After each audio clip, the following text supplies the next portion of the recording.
What's going on, guys? B. Scott here with you on today's show. We got your running back sit starts heading in to week number 12. We're getting that much closer to your fantasy playoffs and hopefully your fantasy championship. And on today's show, the way I like to talk about the running backs, rattle off your must starts, give some face value to the stud running backs. And then I like to mention a few guys that I love this week and then a few guys that are potential sits heading in to week number 12. So like I always mention, keep it locked and loaded right here at the first four downs.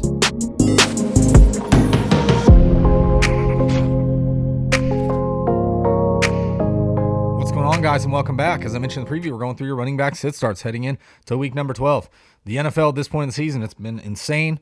And once again, we got another week that's going to be kind of wacky. You got a bunch of games on Thursday for Thanksgiving. So we got to get to the running backs.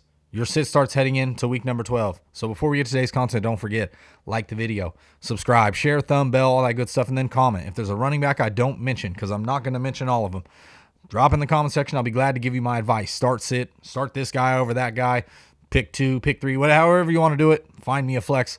Ask it in the comment section. I'll be glad to give you my opinion. So let's start with your must-start running backs. These are guys that are just set and forget it anyway, but I like to give some value to them. So first off, Jonathan Taylor.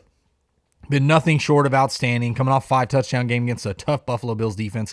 He's got Tampa Bay Buccaneers. It is another, once again, tough matchup, but Jonathan Taylor's been outstanding. So he should have another good day. Austin Eckler at the Denver Broncos, coming off a 4-touchdown game. Austin Eckler's been great just as well.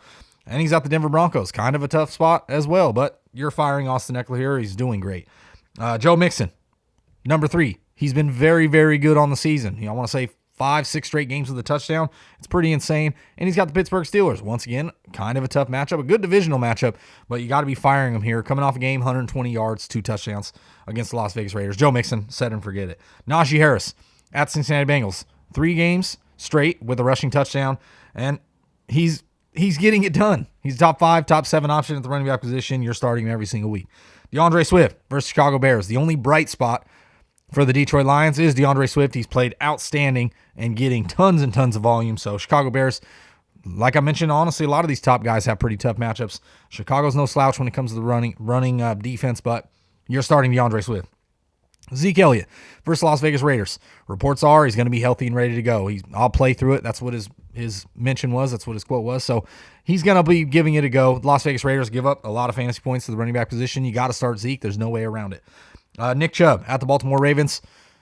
Kareem Hunt possibly coming back from IR. He got designated to return. He's going to be practicing. That kind of bodes well for Nick Chubb, but Nick Chubb's played well. Coming off a great game, 130 yards and a touchdown.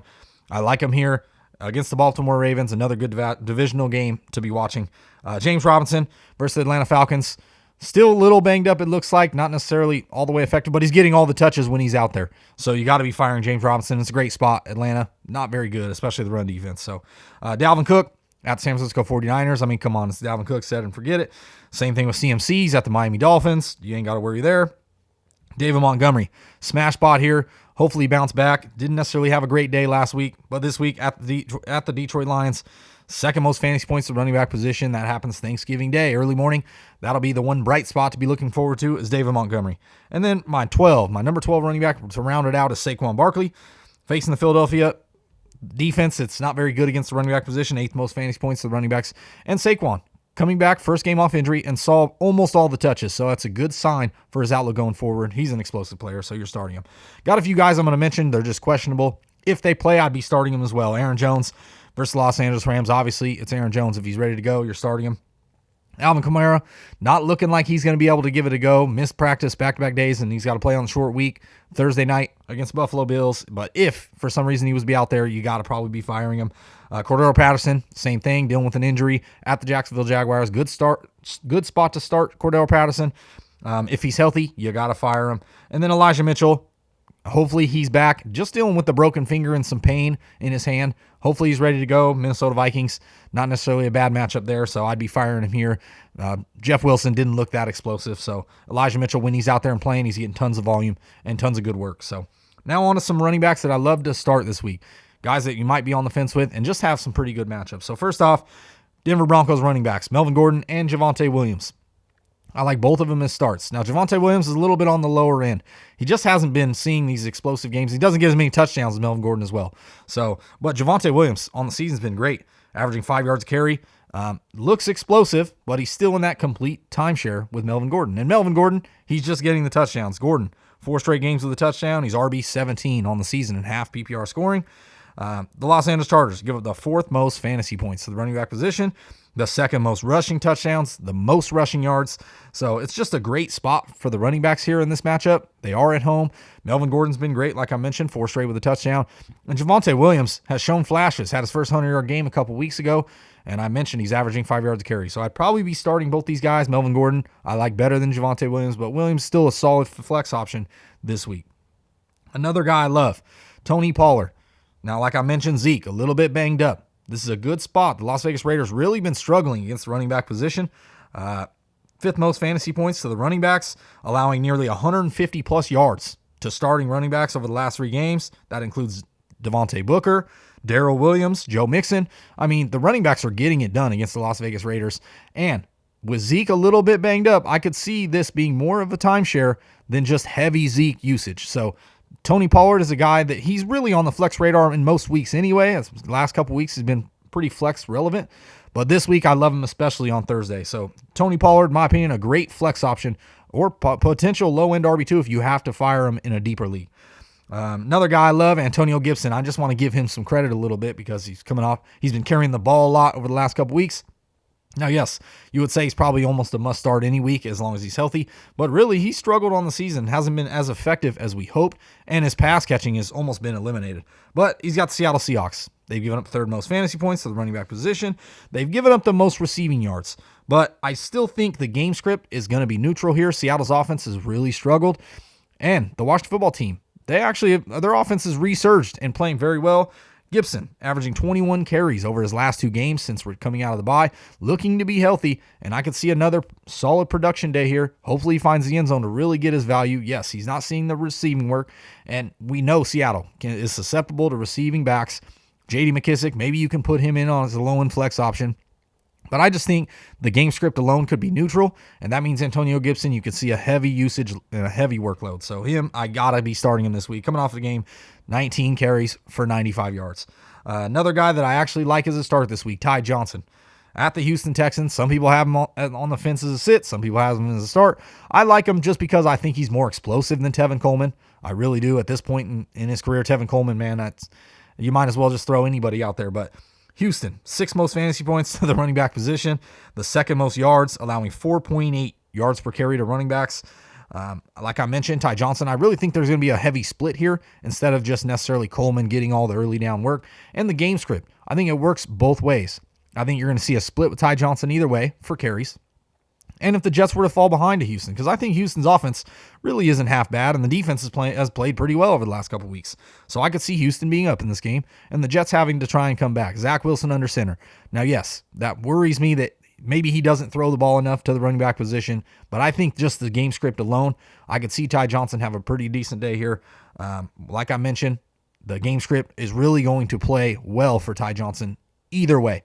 So I like him as a start this week. You've seen last week, Dontrell Hilliard for the Tennessee Titans. Negative game script. 10 targets, 8 catches for 47 yards. If Ty Johnson can put together a game like that and see maybe 5 to 10 carries mixed in there, I mean, I like Ty Johnson as a solid flex option this week. So now, on to some guys that I don't really love this week, some sit options. First off, Myles Gaskin.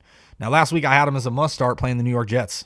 Plain and simple. You don't even got to worry about it because the Jets stink against the running back position. But this week, now they got the Carolina Panthers.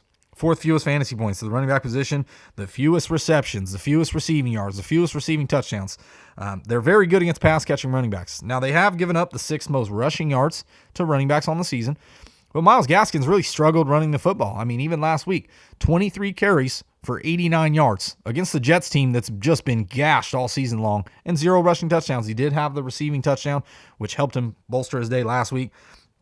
I just don't love the outlook for Myles Gaskin this week. A tough matchup.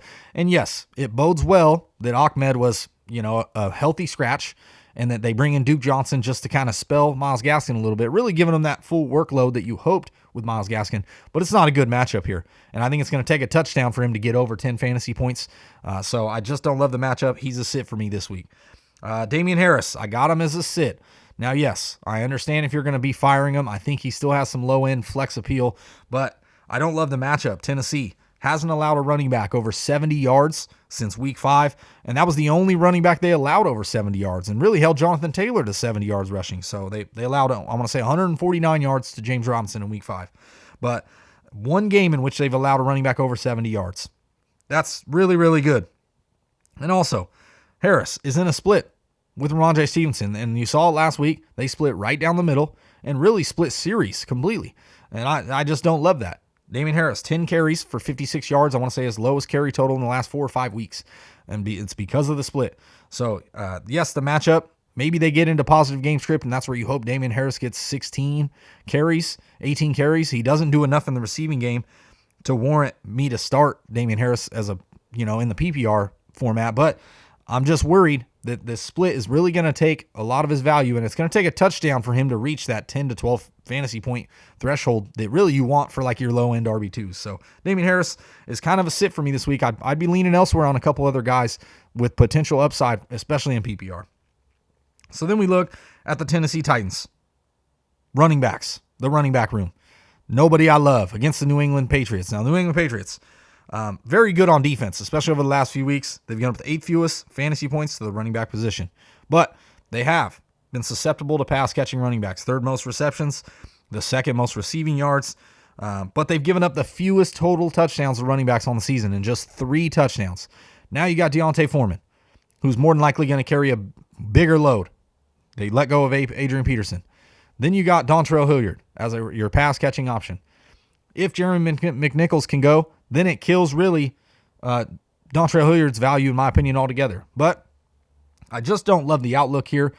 The game, if they get negative game script, yes, they're hurting for pass catchers, period. So that's why the pass-catching running backs have some viability here. But I just don't love the matchup. New England's very, very good on defense, and it's just not pretty. So in that backfield, we don't know what's going to happen. Maybe the Tennessee Titans come out and try and pound that football with Dontrell Hilliard, with Deontay Foreman. And he gets 15, 20 carries because he has looked okay in spots.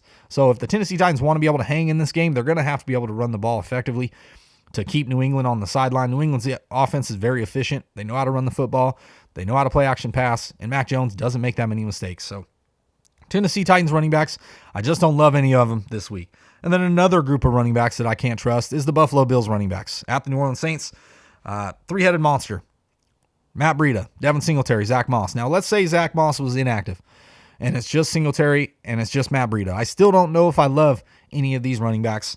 It's not a good matchup. New Orleans giving up the 2nd fewest fantasy points to the running back position, the 2nd fewest rushing yards, albeit coming off a game in which I want to say they gave up 150 or 180 rushing yards to the running back position, and still the 2nd fewest in the league. They allow 3.2 yards per carry to running backs, which is very, very low. And New Orleans have not allowed a rushing touchdown to a running back since week 5. That's 5 games. And so can you trust Matt Breida or Zach Moss or Devin Singletary for that matter? I can't trust any of them. None of them that'll be viable to hopefully get you at least to the minimum of a 10-point threshold. So Buffalo running backs for me are all sits this week. So that's it.